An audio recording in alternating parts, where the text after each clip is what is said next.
कल हमने चर्चा की थी रिज्यूमे के बारे में, बायोडाटा के बारे में कि बिजनेस कम्युनिकेशन में खास तौर से किसी भी कॉर्पोरेट फील्ड में आप एंट्री करना चाहते हो तो आपसे एक्सपेक्ट किया जाता है कि आप अपने आप को प्रेजेंट करें। आपके पहुंचने से पहले आपका रिज्यूमे या बायोडाटा या सीवी आपके बारे में बहुत सारी जानकारियाँ आपके संभावित नियोक्ता को प्रदान करता है। अब उसके बारे में जितने एस्पेक्ट्स है कि बायोडाटा क्या होता है, बायोडाटा कैसे तैयार करते हैं, वो बातें हमने कल शेयर की कि एक अच्छे बायोडाटा में क्या क्या क्वालिटी होनी चाहिए, इसमें क्या बात ध्यान रखें, क्या करें क्या नहीं करें, ये दो बातें हमने शेयर कर ली। आज हम शेयर करने वाले हैं आपके साथ टाइप्स ऑफ रिज्यूमे। अब रिज्यूमे या बायोडाटा की बात करते हैं टाइप्स में मोटे तौर पे दो ही हमने कल भी आपके साथ चर्चा की। या तो होता है क्रोनोलॉजिकल ऑर्डर, ऐतिहासिक क्रम, या होता है रिवर्स क्रोनोलॉजिकल ऑर्डर। अब उनमें से किस लेवल पे हम चलते हैं उसकी बात करेंगे, लेकिन पहले टाइप्स के बारे में लिस्ट बना लेते हैं। सबसे पहली जो कैटेगरी बनाई जाती है इसको नाम देते हैं हम ट्रेडिशनल या क्रोनोलॉजिकल रिज्यूमे। हिंदी में क्या बोलेंगे इसको? परंपरागत या क्रमागत। नाम अपने आप बताता है, नाम में क्या लिखा हमने? Chronological order. क्रोनोलॉजिकल जो पहले हुआ है उसको पहले लिखें। आपके जीवन में, आपके एजुकेशन में जो बातें पहले घटित हुई है, यानी जैसे आप अपना रिज्यूमे तैयार करोगे, कॉमर्स के स्टूडेंट्स आप लोग, तो क्या करोगे? पहले 10th की, फिर 12th की, फिर बीकॉम की। तो ये परंपरागत कहलाएगा, क्रमागत, sequential, starting from the lowest level आप पहुंचते हैं हाईएस्ट लेवल तक। ये कैटेगरी कहलाती है ट्रेडिशनल या क्रोनोलॉजिकल रिज्यूमे या बायोडाटा। दूसरी जो बात आती है मॉडर्न या फंक्शनल रिज्यूमे। इसको बोलेंगे आधुनिक या क्रियात्मक।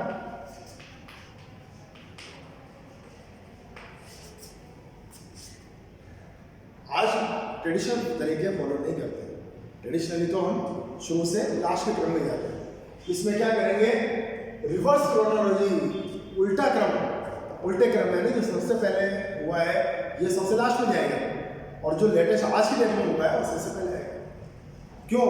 हमने आपसे बात की थी, कभी बात की थी कि कोई भी नियोक्ता ये इंटरेस्ट रखता है कि आपकी अपडेटेड क्वालिफिकेशंस क्या है। आज की डेट में आपकी एकेडमिक की बात कर लें, चाहे आपके अचीवमेंट्स की बात कर लें, उसके हिसाब से आपका लेवल स्टेटस क्या चल रहा है वो उनका इंटरेस्ट होता है। इसलिए इसमें दूसरा वर्ड काम में लेते हैं, ये होता है रिवर्स क्रोनोलॉजिकल। विलोम ऐतिहासिक क्रम। तो सबसे पहले वाली घटना है वहां से शुरू करेंगे तो ये ट्रेडिशन कहलाएगा। मॉडर्न में कहलाएगा जो लास्ट में हुआ वो पहले दिखाओ। आप क्या दिखाओगे? यहाँ पर बीकॉम पहले लिखोगे, 12th उसके बाद में आएगी, 10th उसके बाद में आएगी।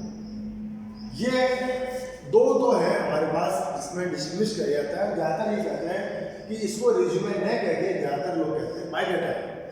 जो पुराना नाम है इसका आत्मसार का, उसको हम नाम देते थे बायोडाटा।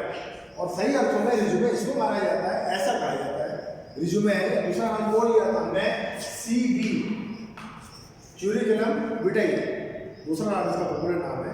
उस क्यूरिकुलम विटाe की बात कर रहे हैं, उसका वास्तविक इसी से तो ये हम ध्यान रखेंगे कि हम शुरू से लास्ट में जा रहे हैं तो होगा हमारा क्रमागत या परंपरागत, और लास्ट से लेके शुरू में एंट्री लेंगे तो कहलाएगा आधुनिक या क्रियात्मक।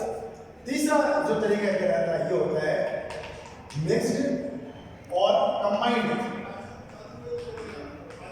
रिज्यूमे। इसको बोलेंगे मिश्रित आत्मसात। मिश्रित क्या है? इसमें इन दोनों की ही क्वालिटी देखने को मिलेगी। कल हमने आपसे चर्चा की थी कि आपको एक कोई पैटर्न होता है उसको फॉलो करना है। या तो चीजें सारी की सारी शुरू से लास्ट के क्रम में जाना चाहिए, या सारी की सारी लास्ट से शुरू के क्रम में जानी चाहिए। या मैं कल बात की थी। इसमें क्या बात करने वाले हैं? कुछ चीजों को आप इस ऑर्डर में प्रेजेंट करते हैं, कुछ चीजों को इस ऑर्डर में प्रेजेंट करते हैं, तो बन जाता है मिक्स्ड या कंबाइंड रिज्यूमे। इसमें क्या करेंगे? जैसे एजुकेशनल है, उसको आपने शुरू से लास्ट तक बता दिया, लेकिन आपके पास वर्क एक्सपीरियंस भी है, ये काम किया हुआ है, तो काम वाली चीज़ों को आपने इस ऑर्डर में बताया, आधुनिक के क्रम में बताया कि जो लास्ट जॉब आपने कर रखी है वो सबसे पहले बता दिया। क्वालिफिकेशन में क्या किया, 10 सबसे पहले बताइए, और यहाँ क्या किया, सबसे लेटेस्ट जॉब को सबसे पहले बता दिया। इसलिए दोनों का मिश्रण हो गया।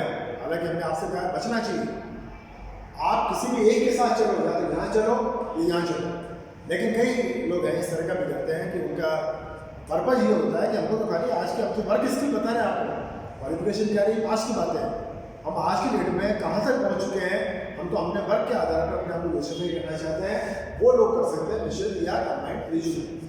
एक रिज्यूमे का टाइप क्या रहता है, अल्टरनेटिव,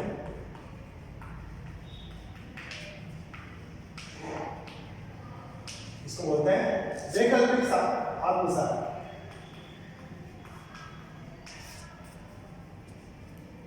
इसका फील्ड ज्यादातर वहां होता है जहां पर क्रिएटिविटी काम में आती है। कल चर्चा की थी हमने कि एक रिज्यूमे के हिसाब से एक कैंडिडेट को 1 करोड़ रुपए का जॉब ऑफर हुआ, तो वो चीज़ क्या कहती है, आपने क्रिएटिविटी को कैसे काम में लिया है।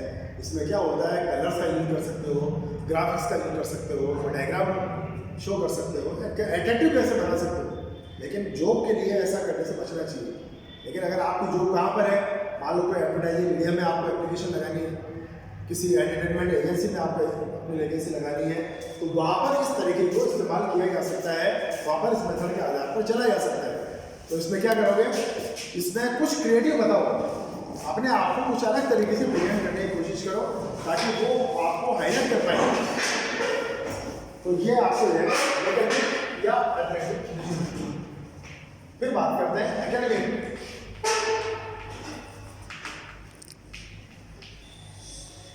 अकादमिक,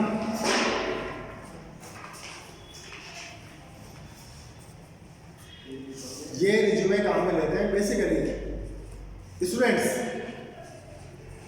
जिनको अभी एजुकेशन का लेवल जिनका पूरा नहीं हुआ है और वो अपने आप को बताना चाहते हैं कि उनके पास एजुकेशनल पॉइंट ऑफ व्यू से क्या अचीवमेंट्स हैं, वो एकेडमिक या हमारी आज की डेट की एजुकेशनल जैसे आप लोग बनाओगे वो एकेडमिक होगा, वो बेसिकली बाकी कैटेगरी में ना आकर वो यहाँ पर आएगा कि अभी आपको पहली जॉब करनी बाकी है, तो हमको एकेडमिकली कितने साउंड है, हमारा एजुकेशन फील्ड में कितना कमांड है, ये हम देखना चाहते हैं। तो उसके लिए हम क्या करेंगे, एकेडमिक सरकारी हमने क्या क्या स्टडी कर रखी है, कौन सी क्लास पास कर रखी है, क्या क्या हमारी डिवीजन या परसेंटेज रही, तो एक प्रेजेंटेशन उसका करें कि हमको एजुकेशन की फील्ड में आगे बढ़ने में मदद मिले। और एक कैटेगरी इसमें आती है इलेक्ट्रॉनिक रिज्यूमे, इसको बोलेंगे वो इलेक्ट्रिकल है।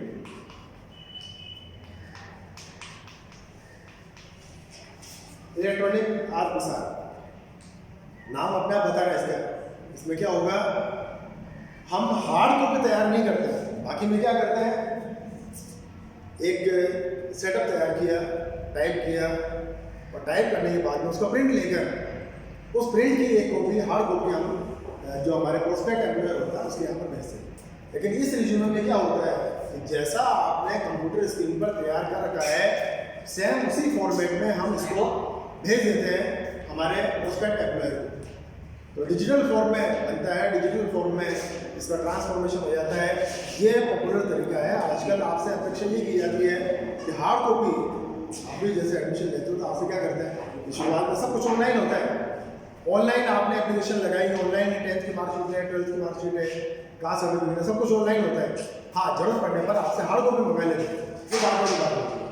लेकिन उससे पहले जो होता है वो सब इलेक्ट्रॉनिक फॉर्म में होता है। तो इलेक्ट्रॉनिक मोड में अगर रिज्यूमे तैयार करने की बात है, ये हमारा फुल कैटेगरी। तो इसमें ध्यान देने वाली बातें क्या है, हम किसी एक तरीके को एक बार में फॉलो करें। इतनी वैरायटी है हमारे पास, ऑप्शंस है, लेकिन हकीकत क्या है कि हम सब चीज़ों को एक साथ इस्तेमाल नहीं कर सकते। तो उसके लिए हमको देखना पड़ेगा कि हम किस पर्पज से रिज्यूमे तैयार कर रहे हैं, हम कहाँ पर भेजने वाले हैं, हमारा प्रोस्पेक्ट एम्प्लॉयर क्या है, उसका टेस्ट क्या है, उसके जो इंटरेस्ट के इश्यूज हो सकते हैं, उसके हिसाब से अपने आप को कहाँ रख सकते हैं। उसके आधार पर ये हमारे पास 6 कैटेगरीज हैं। तो इन चीज़ों को आपको उस लिस्ट के हिसाब से भी देखना है और साथ में इस पॉइंट ऑफ व्यू से भी देखना है कि ये आपको जितना मैं देख पाया हूँ हमारे किसी भी बुक में ये कैटेगरीज अवेलेबल नहीं है। तो आपके लिए हमने अरेंज किया है, ये मटेरियल आपके लिए अरेंज किया है कि एक सिस्टमेटिकल ऑर्डर इसको दिया जा सके। तो इनकी जितनी बातें हैं अगर आपको आवश्यकता पड़ती है तो डिटेल उसका जो डिस्क्रिप्शन होता है उसके साथ हम आपके साथ शेयर कर देंगे। लेकिन मोटी बात यह है कि रिज्यूमे या बायोडाटा ये आपके पास जो कंसेप्ट है उसमें ये भी पता होना चाहिए कितने तरीके का हो सकता है। लेकिन एक कैटेगरी को एक बार में काम में लेना है। हाँ, अलग अलग कंपनियों में अलग अलग संस्थानों में अगर आपको एप्लीकेशन लगानी है उसके लिए फॉर्मेट अलग अलग तैयार कर लिए, कोई आपत्ति नहीं है। लेकिन ध्यान देना, अगर सिमिलर ग्रुप की किसी भी संस्था में या कंपनी में आप एक से ज़्यादा ब्रांचेज हैं या एक से ज़्यादा जगह पर आपको रिज्यूमे भेजना है तो वहाँ कोशिश करना अगर इसको फॉलो किया है तो दोनों जगह एक साथ जाए। अगर सेक्टर अलग है, कंपनी अलग है, तो वहाँ पर फॉर्मेट अलग हो सकता है। अब कौन सा ठीक है कौन सा गलत है इसकी हम डिस्कशन नहीं करेंगे। हर कैटेगरी का कुछ अपना एक यूनिक फीचर है, कुछ खास बातें हैं, उन चीज़ों के साथ उसमें अलग पहचान है। अब जहाँ पर बायोडाटा फॉर्म काम आ सकता है, रिज्यूमे फॉर्म थोड़ा अलग होकर हमारी सर्व करता है, ये टेस्ट में जिसका इंटरेस्ट होता है उसके आवश्यकता को पूरा करता है। और क्या ट्रेडिशनल सोशल लोग होते हैं उनके लिए तो ट्रेडिशनल तरीका ये ठीक होता है, उनको बुरा लगता है कैसा गलत आदमी है, इसको दिखाना चाहिए था 10th पहले दिखानी चाहिए थी, ये बीकॉम पहले दिखा रहे हैं, ऐसा भी हो सकता है। इसलिए हम आपसे कल भी बात कर रहे थे कि आपको पहले देख लेना चाहिए कि आपने कहाँ भेजना है, रिज्यूमे कहाँ भेजना है। उस पार्टी के इंटरव्यू से आपको सारी ड्राफ्टिंग करनी है, उसके हिसाब से अपने आपके रिज्यूमे को तैयार करके और उसको अपडेट रखना है। ये कोरगली रिक्वायरमेंट है। बनाना एक एस्पेक्ट है, प्रिपेयर करना एक एस्पेक्ट है, लेकिन उसको अपडेट पोजीशन में रखना ये आपकी जिम्मेदारी है। आपको जब भी यूज करना है उसमें ऐसा नहीं रहना चाहिए कि अब कोई बात बताने से रहेगी। इसलिए कल भी हमने जो सावधानियां बरतने की बात की थी उसमें यह है एवर अपडेटेड, अद्यतन होना चाहिए। लेटेस्ट जितनी भी बातें हैं वो सब आ जाए। इससे पहले कि सेंड करें, चाहे हार्ड कॉपी में सेंड करें या ये बात करें इलेक्ट्रॉनिक फॉर्म में सेंड करें, उससे पहले जल्दबाजी का आप समय लें अपने आप को। और ज़्यादातर लोग तो क्या करते हैं, जो हकीकत है वो तो बताते ही है, कुछ मैनिपुलेशन भी करते हैं, जो नहीं है वो भी ऐड कर देते हैं। हम ऐसा नहीं कर रहे हैं, लेकिन हकीकत बताने से रह जाए तो सारी बातें आ जाए, ये आप कोशिश करें। ये ऐसा एस्पेक्ट है जिसकी आवश्यकता हर व्यक्ति को पड़ती है। अब कहाँ कहाँ पड़ती है, किस किस पर्पज से पड़ती है, ये सारे हम कल क्लियर कर चुके हैं। बस आपको ये सारे स्ट्रक्चर बता दिया। अब इसमें सभी में किसी की बात कर लें, एक आउटलाइन कैसे बनती है उसकी चर्चा आपके साथ और कर लेंगे, ताकि आपको प्रैक्टिकली बनाना आसान हो जाए। और आपका असाइनमेंट रहेगा कि इसके अनुसार किसी भी एक श्रेणी में, किसी भी कैटेगरी में अपना रिज्यूमे तैयार करें और उसको अपडेट करके। ठीक है, ये आपकी सामान्य जानकारी की बात थी। इसको आप कैसे समझ पाए उसको जब तक आप अपना बायोडाटा बना के हमें शेयर नहीं करेंगे। शेयर करने का मतलब है एक बार हार्ड कॉपी बनाओ, रेशियो बना लो, बता लो, वो कॉपी आपकी रहेगी, उसको हम कलेक्ट करके अपने पास स्टोर नहीं करेंगे, वो आपको वापस दे देंगे। लेकिन आपने क्या काम किया, ये काम होना चाहिए, क्योंकि आने वाला समय अब टिपिकल है। अब तक आपसे ज़्यादा एक्सपेक्टेशन नहीं थी, न फैमिली मेम्बर्स की न सोसाइटी की। अब आगे दिक्कत आएगी बीकॉम होने के बाद, इसलिए ये आपकी आवश्यकता है। अब आगे इसको इस रूप में जाने समझे। ठीक है, गुड लक।